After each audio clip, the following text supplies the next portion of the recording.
जय हिंद, वंदे मातरम, जय श्री राम। स्वागत है आप सभी का हमारे YouTube channel Thakur education centre में। चलिए शुरू करते हैं आज का नया टॉपिक, जिसमें हम भारत की प्रमुख नदियों को बारीकी से समझेंगे। कहाँ से निकलती हैं, कहाँ प्रवाहित होती हैं, इसके बारे में बारीकी से समझेंगे। ये संपूर्ण क्लास संपूर्ण विश्लेषण पर आधारित है, तो इसे आप कंसंट्रेशन के साथ देखें। अगर आप चैनल पर पहली बार हैं तो ईमानदारी से सब्सक्राइब जरूर करें। तो चलिए शुरू करते हैं। पहला समझते हैं गंगा को। मतलब सबसे पहले गंगा की बारी आई। गंगा भारत की पवित्रतम नदी है। सूर्यवंशी राजा भागीरथ इसे धरती पर लाए थे। मतलब जो गंगा है वो सबसे पवित्र नदी है। गंगा है नदी सबसे पवित्र नदी अपने भारत में, और सूर्यवंशी राजा भागीरथ इसे धरती पर लाए थे। उद्गम स्थल उत्तर काशी जिले में गंगोत्री शिखर पर गौमुख से है। कहाँ से ये दिख रहा है, ये तो मैं लाल लाल दिखाई दे रहा है, यहाँ से गौमुख से है इसका। और गंगा किनारे प्रमुख स्थल समझते हैं, रास्ते में पड़ते हैं, और इसका बंगाली खाड़ी में गिर जाती है आगे। और इसके जो बीच में पड़ते हैं किनारे प्रमुख स्थल ऋषिकेश, हरिद्वार, प्रयाग, काशी, पाटलिपुत्र आदि। गौमुखी से गंगा सागर तक 1450 किलोमीटर लंबाई है। कितनी है? 1450 किलोमीटर। कहाँ से? गौमुख से गंगा सागर तक। गौमुख से गंगा सागर तक 1450 किलोमीटर इसकी लंबाई है। इसमें बहुत से कासगंज जिला भी आता है, फरुखाबाद आता है, ये कई नदियाँ आती हैं। इसमें राम गंगा भी शामिल है। इसमें अलग जो टोटल गंगा है इनको मिला दे, राम गंगा वगैरह सबको मिलाने के बाद तो टोटल गंगा की लंबाई हो जाती है 25 किलोमीटर। टोटल लंबाई जब हो जाती है, जब ये सारी गंगा राम गंगा वगैरह सब मिला देते हैं तो ये टोटल इसकी लंबाई कितनी हो जाती है? 25। और ये भारत की सबसे बड़ी नदी है जो भारत में लंबाई के हिसाब से बहती है, तो 25 किलोमीटर, इससे अधिक और नहीं है। चलिए दूसरी समझते हैं यमुना को। यमुना कहाँ से कहाँ तक है? यमुना उद्गम स्थल यमुनोत्री शिखर है। कहाँ है? उद्गम स्थल क्या है? यमुनोत्री शिखर है। और यमुना किनारे प्रमुख स्थल दिल्ली, मथुरा, वृंदावन और आगरा। ये मुख्य रूप से हैं। जो वृंदावन भी है, मथुरा भी है और दिल्ली भी है। और दिल्ली ही इसे सबसे प्रदूषित करती है। दिल्ली जो है वो सबसे प्रदूषित करती है गंगा को, यमुना को सॉरी। यह गंगा के समानांतर बहते हुए प्रयाग में गंगा में मिल जाती है। मतलब प्रयागराज में ये यमुना आके गंगा में ही मिल जाती है, तथा गंगा के साथ साथ गंगा सागर तक जाती है। मतलब गंगा में विलय हो जाती है और गंगा के ही साथ में ये गंगा सागर तक जाती है, मतलब बंगाल की खाड़ी तक जाती है। ठीक है, यहाँ रखेंगे। कहाँ से? यमुनोत्री शिखर से इसका उद्गम स्थल है और बंगाली खाड़ी में गिरती है जाके। प्रयागराज में इसका मिलन हो जाता है। मुख्य रूप से दिल्ली, मथुरा, वृंदावन और आगरा इसके किनारे अवस्थित हैं। अगला समझते हैं सिंधु नदी। सिंधु नदी भारतवर्ष की ही नहीं विश्व की विशाल नदी है। मतलब भारतवर्ष की नहीं है, विश्व की ही विशाल नदी है। उद्गम स्थल तिब्बत में स्थित कैलाश मानसरोवर के पास से इसका उद्गम स्थल है। कैलाश मानसरोवर के पास से इसका उद्गम स्थल है। किसका? सिंधु नदी का। बहाव तिब्बत में 250 किलोमीटर, जम्मू कश्मीर में 550 किलोमीटर, शेष 2380 किलोमीटर पाकिस्तान में। कुल लंबाई 3180 किलोमीटर है। ठीक है, समझ सके कितनी लंबाई टोटल? 3180 किलोमीटर है। और पाकिस्तान में 2380, कश्मीर में 550 किलोमीटर और तिब्बत में 250 किलोमीटर बहती है। वैदिक संस्कृति का विकास इसी के किनारे हुआ है। मतलब जो हमारी वैदिक संस्कृति है उसका विकास इसी सिंधु नदी के किनारे हुआ है। आपने किताब में पढ़ा होगा, सिंधु घाटी की सभ्यता वगैरह ये पढ़ा होगा। मोहनजोदड़ो व हड़प्पा संस्कृति इसी के किनारे थी। मतलब जो मोहनजोदड़ो जो दयाराम शाही ने इसकी खोज की थी वो भी ये, और हड़प्पा भी, ये सभी किसके किनारे थे? इसी सिंधु नदी के किनारे ही मिले गए। जब खोजे गए थे तो इसी सिंधु नदी के किनारे मिले थे। ठीक है, चलिए आगे समझते हैं सरस्वती नदी को। उद्गम स्थल कहाँ से है? हिमालय से। जो सरस्वती नदी है वो हिमालय से निकलती है। हरियाणा, राजस्थान, गुजरात होती हुई सिंधु सागर या अरब सागर में मिल जाती है। अरब सागर में गिर जाती है। कहाँ गिरती है? अरब सागर में। हरियाणा, राजस्थान, गुजरात होती हुई सिंधु सागर या अरब सागर में मिलती है। वर्तमान में यह ऊपर से विलुप्त हो गई है, मतलब बीच में ये विलुप्त हो गई है यह, लेकिन आज भी हरियाणा और राजस्थान प्रदेशों में है अंदर ही अंदर प्रवाहित होने की खोज मिल रही है। मतलब ऐसा कहा जाता है कि सरस्वती नदी विलुप्त हो चुकी है, लेकिन ये भी प्रमाण बहुत सारे मिले हैं कि ये अंदर ही अंदर, मतलब ज़मीन के अंदर ही बह रही है। इसके प्रमाण मिले हैं और खोजबीन जारी है। जैसी सूचना होगी हम वैसी आपको अपडेट कर देंगे, ठीक है। अभी सिर्फ इतना ध्यान रखें कि ये विलुप्त हो चुकी है और इसके प्रमाण मिले हैं कि ये अंदर अंदर ही बह रही है, ठीक है। कहाँ से निकलती है? हिमालय से, और उद्गम मिलती कहाँ है? जाके अरब सागर में, ठीक है। चलिए आगे समझते हैं ब्रह्मपुत्र को। उद्गम स्थल पवित्र मानसरोवर के पास एक विशाल हिमानी से है, मतलब मानसरोवर के पास से ही इसका भी उद्गम स्थल है। किसका? ब्रह्मपुत्र नदी का। तेजपुर, गुवाहाटी, डिब्रूगढ़ और शिवसागर आदि प्रमुख शहरों से होकर ये निकलती है।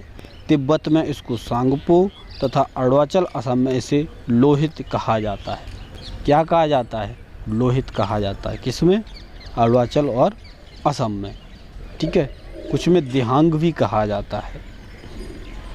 लंबाई कितनी है? 2900 किलोमीटर। टोटल लंबाई कितनी है इसकी? 2900 किलोमीटर। आप ये देख रहे हैं उसकी सिंधु की 3180 थी, तो आप ये न समझें कि सबसे बड़ी सिंधु हो गई। सिंधु नहीं, क्योंकि ये पूछा जाए कि भारत में बहने वाली सबसे बड़ी नदी, तो वो सबसे बड़ी गंगा ही है, ठीक है। जो भारत में टोटल 25 किलोमीटर बहती है। जैसे ये टोटल दिया हुआ है 2900, तो ये कुछ तिब्बत में भी बहती है, कुछ और भी देशों में बहती है। इस वजह से इसको हम पूरा दर्जा नहीं दे सकते, क्योंकि ये हमारे भारत में टोटल नहीं बहती है, ठीक है। आगे समझते हैं गंडकी नदी को। नेपाल में मुक्तनाथ से थोड़ा आगे दामोदर कुंड से निकलती है। कहाँ से निकलती है? दामोदर कुंड से निकलती है गंडकी नदी। और बहाव कहाँ से? बिहार राज्य में प्रवेश करती है और गंगा में मिल जाती है। मतलब जो बिहार राज्य में प्रवेश करती है और गंगा में ही मिल जाती है गंडकी नदी। इस नदी में प्राकृतिक और विभिन्न स्वरूप वाले शालिग्राम प्राप्त होते हैं। मतलब आपको ये पूछा जाए कि शालिग्राम किस नदी से प्राप्त होते हैं, तो गंडकी नदी से प्राप्त होते हैं। शालिग्राम मतलब जो पत्थर चिकने चिकने होते हैं छोटे छोटे, वो गंडकी नदी से ही मिलते हैं, ठीक है। जिसका विशेष ध्यान रखेंगे। और ये निकलती कहाँ से है? दामोदर कुंड से, और बिहार में गंगा में मिल जाती है। अगला समझते हैं नर्मदा नदी को। अमरकंटक से निकलकर अरब सागर तक जाती है। मतलब अमरकंटक से इसका उद्गम स्थल है और मिलती है जाके अरब सागर में। ओंकारेश्वर, मानधाता, शुल्क तीर्थ, भेड़घाट, जबलपुर और कपिलधारा आदि प्रमुख शहरों से होते हुए ये अरब सागर में गिर जाती है। सती अनसुईया का मंदिर भी पास ही बना हुआ है। मतलब इसी नदी के किनारे ही सती अनसुईया का मंदिर बना हुआ है। किसके किनारे? नर्मदा नदी के किनारे। और इसकी लंबाई कितनी है? 1300 किलोमीटर। कितनी है? 1300 किलोमीटर, ठीक है। चलिए आगे समझते हैं। अगला गोदावरी नदी। उद्गम स्थल कहाँ से है? ब्रह्मगिरी से। कहाँ से? ब्रह्मगिरी से। त्र्यंबकेश्वर, नासिक से इसका उद्गम स्थल है। निकलकर गंगा सागर में मिलती है। मतलब कहाँ से? ब्रह्मगिरी या त्र्यंबकेश्वर से नासिक से निकलकर ये अरब सागर में, अरब सागर नहीं, गंगा सागर में मिल जाती है। पंचवटी, पैठड़, राजमहेंद्री, भद्राचलम, नांदेड़, कोटा, पल्ली आदि प्रमुख शहरों से होते हुए ये गंगा सागर में मिल जाती है। यह दक्षिण भारत की गंगा भी कहलाती है। अब ध्यान, क्वेश्चनों में पूछा गया है कई बार एग्जामों में कि दक्षिण भारत की गंगा किसे कहते हैं, तो गोदावरी नदी को दक्षिण भारत की गंगा कहा जाता है। लंबाई कितनी है? 1450 किलोमीटर। मतलब कुल इसकी लंबाई कितनी है? 1450 किलोमीटर। चलिए आगे समझते हैं। आगे कृष्णा नदी को।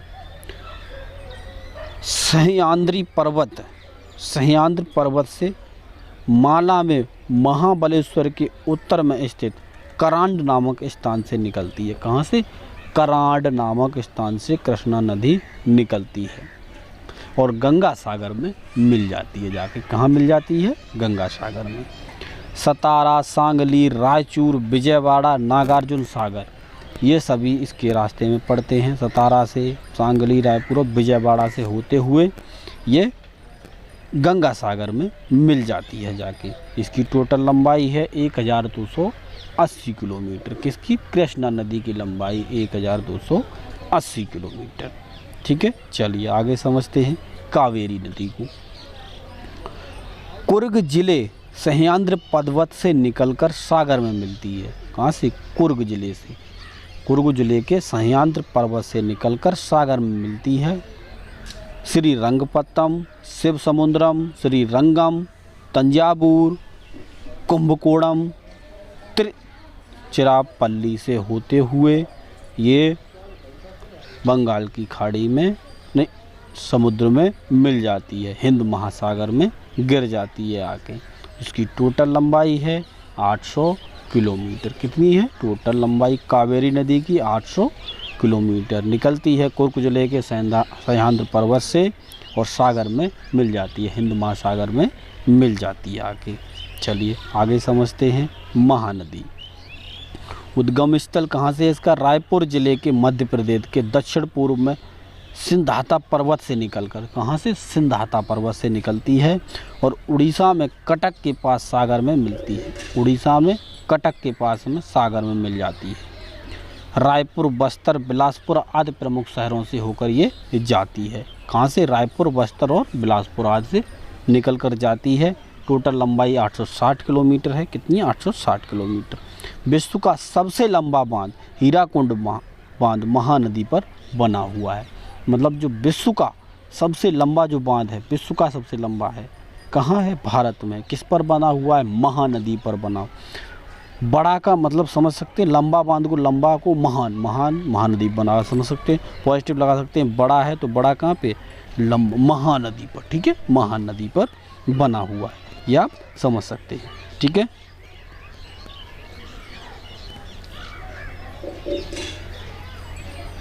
चलिए आगे समझते हैं अगला, पंच सरोवर।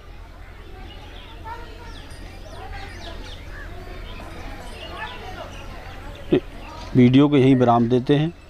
अगर आप चैनल पर पहली बार हैं तो हमारे चैनल को सब्सक्राइब करें, लाइक करें और शेयर अवश्य करें। तो मिलते हैं नेक्स्ट वीडियो में, तब तक के लिए जय हिंद, वंदे मातरम, जय श्री राम।